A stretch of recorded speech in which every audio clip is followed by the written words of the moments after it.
बिस्मिल्लाहिर्रहमानिर्रहीम। लाखों करोड़ों दुरूदो सलाम मोहम्मद मुस्तफ़ा सल्लल्लाहु अलैहि वसल्लम और आले मोहम्मद पर। मैं हूँ उमर दराज गोंदल। वो कहते हैं कि जी का जाना ठहर गया, सुबह गया या शाम गया। बिल्कुल ऐसी कैफियत है। खबरें कुछ इस किस्म की हैं। पहली, शहबाज शरीफ हुकूमत ने खुद दस्तखत जो किए हैं उसके मुतालिक बताऊंगा। दूसरे नंबर के ऊपर चल के पीपल्स पार्टी ने ईद के बाद के दिन मुकर्रर कर दिए हैं।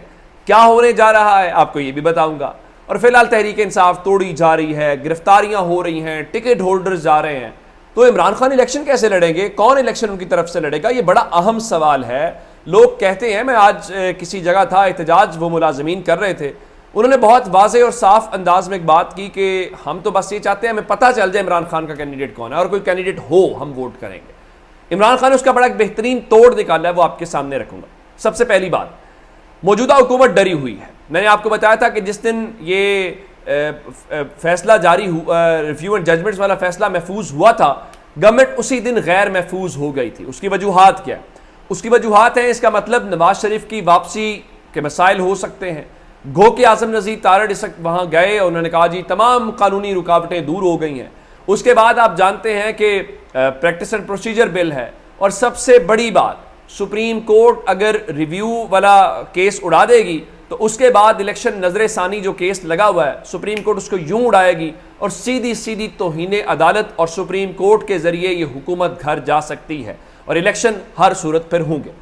दूसरे नंबर के ऊपर चल के इस वक्त जो अहम मामला है, हुकूमत ने एक क्यूरेटिव अपील वापस लेने का सुप्रीम कोर्ट में दरखास्त दायर की थी, और जस्टिस बंदयाल ने इन चैम्बर उसकी समाअत की और उसके ऊपर फैसला महफूज कर लिया, और उन्होंने उसका फैसला नहीं सुनाया था। अब चूंकि वो केस अपनी जगह पे मौजूद है और हुकूमत को लगता है कि कहीं ऐसा ना हो कि उसके फैसले की वजह से चीफ जस्टिस काजी फायज ईसा न बन सके या कोई ऐसी प्रॉब्लम आ जाए। और काजी फायज ईसा साहब के मुतालिक हुकूमत ये कहती है कि आने वाले चीफ जस्टिस जो हैं वो हमें इंसाफ देना चाहते हैं, पहली बात। दूसरा, हुकूमत बार बार कहती है कि जस्टिस काजी फायज ईसा आएंगे, मुस्लिम लीग नून की मुश्किलात दूर हो जाएंगी, मुस्लिम लीग नून के हक में फैसले होना शुरू हो जाएंगे। ये कैसे होना शुरू हो जाएगा या क्यों होगा, ये मुस्लिम लीग नून को जवाब देना है। वो ऐसा बयानिया आने वाले चीफ जस्टिस के बारे में क्यों बना रहे हैं या उनको मुतनाज़ा करने की कोशिश क्यों कर रहे हैं। आज इस सिलसिले में क्या हुआ कि हुकूमत ने फौरी तौर पे, आम तौर पे पाकिस्तान में आपको पता है कि अब चीफ जस्टिस, ये भी नून लीग का कमाल है, इन्होंने तमाशे लगाए। पहले तो होता रहा कि चीफ जस्टिस कौन बनेगा। अब अल जिहाद ट्रस्ट केस के बाद यह फैसला तय हो गया कि क्या आपकी होगी सीनियरिटी होगी, कब कौन चीफ जस्टिस बनेगा। यानी इस वक्त जो मौजूदा जज है उनके मुतालिक हर किसी का पता है कि किसने आगे चीफ जस्टिस आना है। जैसे अब काजी फायज ईसा, उनके बाद कोई और जो इजाजुल एहसन साहब है, तो वो तयशुदा बात है। लेकिन अब 16 तारीख को रिटायर होना है मौजूदा चीफ जस्टिस उमर अता बंदयाल साहब ने। तो रूटीन ये है कि आम तौर पे 1 महीना 20 दिन यानी महीने के आसपास पहले हुकूमत नोटिफिकेशन जारी करती है। लेकिन आज हुकूमत ने क्या किया कि उनके अभी तकरीबन 3 महीने रहते हैं, और आज हुकूमत ने जो लॉ मिनिस्ट्री है उसने एक नोटिफिकेशन जारी किया और सदर मुमलिकत ने जस्टिस काजी फायज ईसा की बतौर चीफ जस्टिस तैनाती की मंजूरी दी। लेकिन उनकी तैनाती का इतलाक जो है वो 17 सितंबर को जाके होगा, यानी जिस दिन मौजूदा chief justice Umar Ata Bandial retire होंगे। और सदर मुमलिकत ने ये तैनाती आइन के आर्टिकल 175A(3) के तहत दी है, और उसके बाद वो 17 सितंबर को नए जो चीफ जस्टिस हैं वो हल्फ उठा लेंगे। अब 3 महीने का पहले मतलब क्या है? 3 महीने का मतलब ये है कि बहुत वाज़ेह अंदाज में आप जानते हैं पाकिस्तान की सुप्रीम कोर्ट के अंदर तकसीम भी है, तो उस तकसीम को बदलना है काजी फायज ईसा साहब के हक में और उमर अता बंदयाल के खिलाफ, एक वजह। दूसरी वजह, उमर अता बंदयाल को यह पैगाम देना है कि आप जो मर्जी कर लें, आप कुछ करके दिखाएं, हम आपके खिलाफ तैयार हैं, हम लड़ाई लड़ना चाहते हैं, एक बात। तीसरे नंबर के ऊपर हुकूमत को पूरा यकीन है खेल खत्म होने वाला है, छुट्टी होने वाली है, और हुकूमत जाने से पहले पहले इंश्योर करना चाहती है कि काजी फायज ईसा साहब के रास्ते में कोई रुकावट ना हो। और आज उन्होंने वो रुकावट, जिसका मतलब यह है, वरना 3 महीने की तो जरूरत नहीं थी। आप ये काम जो 1 महीने पहले करते हैं तो उसका मतलब है हुकूमत खुद गैर यकीनी का शिकार है, और आज हुकूमत ने ये दस्तखत कर दिए। मैं आपको BBC का कोट कर देता हूं। BBC ने आज लिखा कि वजारत कानून के एक एहलकार ने नाम जाहिर न करने की शर्त पर BBC को बताया कि उमूमी तौर पे किसी भी चीफ जस्टिस की मुद्दत मुलाजमत पूरे होने से 1 माह कबल नए चीफ जस्टिस की तैनाती की समरी सदर मुमलिकत को भिजवाई जाती है, लेकिन इस मरतबा उन्हें वाज़ेह हिदायत दी गई थी कि 3 माह पहले नए चीफ जस्टिस की समरी सदर मुमलिकत को भिजवाई जाए। तो ये वो उमूमी तौर पे चीज़ें हैं जिसका आज हुकूमत ने अपने तौर पे कोशिश की है सुप्रीम कोर्ट के अंदर एक अपने इंतशार फैलाने की, जिसको आप कह लीजिए, या तकसीम को मजीद बढ़ाने की, या काजी फायज ईसा साहब को अपनी हिमायत का यकीन दिलाने की। चलिए, बिल्कुल ठीक है, लेकिन all is not good, all is not well.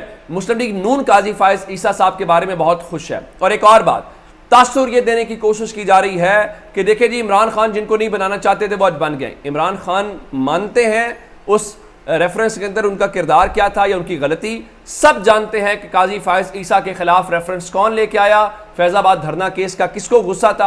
अब आप इमरान खान के ऊपर लगाना चाह रहे हैं। देखें, पाकिस्तान में जो हर अच्छी चीज़ है वो किसी और के खाते में जानी होती है, और हर बुरी चीज़ होती है वो वजीर आजम और सियासी लोगों के खाते में डालनी होती है। तो ये भी डाल के देख लीजिए।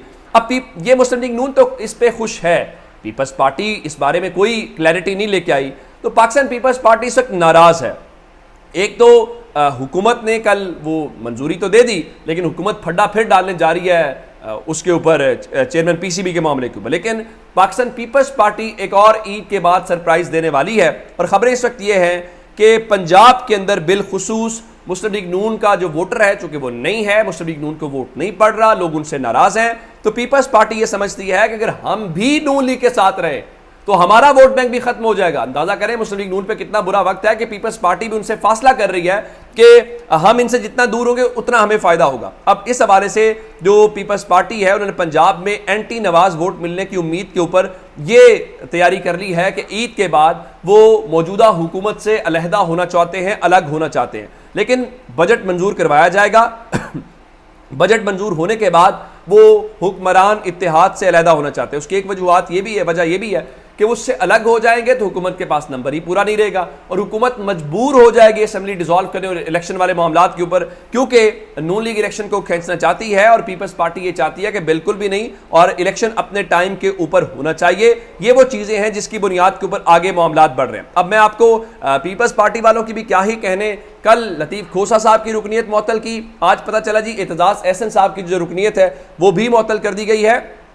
और अब इस हवाले से बताया गया है कि पीपल्स पार्टी के जो सदर पंजाब के राना फारूक सईद हैं, सेंट्रल पंजाब के, वो बता रहे हैं जी एतजाज़ एहसन और लतीफ़ खोसा पार्टी की CEC के भी मेंबर हैं, और अब उनकी बरतरफी का जो फैसला है वो CEC इजलास के अंदर मुतवक्के है। बिल्कुल ठीक है जनाब, ये ऐसा ही होना चाहिए। लेकिन हालात पाकिस्तान के देख लीजिए, कल बताया गया काउंसिल बनाई जाएगी और यहाँ पे इतने अरब डॉलर आएंगे, हालात बेहतर हो जाएंगे, लेकिन पाकिस्तान की मार्केट का जो रिस्पॉन्स, कामरान खान साहब तो बिल्कुल यही बता रहे हैं कि जिंदाबाद के अब नारे लगेंगे, लेकिन हालात क्या हैं कि पाकिस्तान स्टॉक एक्सचेंज आज 400 से ज़ायद यानी 432 पॉइंट्स की कमी के साथ बंद हुई है। ये हालात है जो मार्केट के हैं। आप बाकी करना चाहते हैं, पाकिस्तान का सरमायाकार जो है वो इत्मीनान नहीं कर रहा, बाकी इत्मीनान कौन करेगा, मुझे इस बारे में इल्म नहीं है। एक खबर आपको देना चाहता हूँ, इमरान खान ने बड़ा वाज़े एक स्टांस लिया।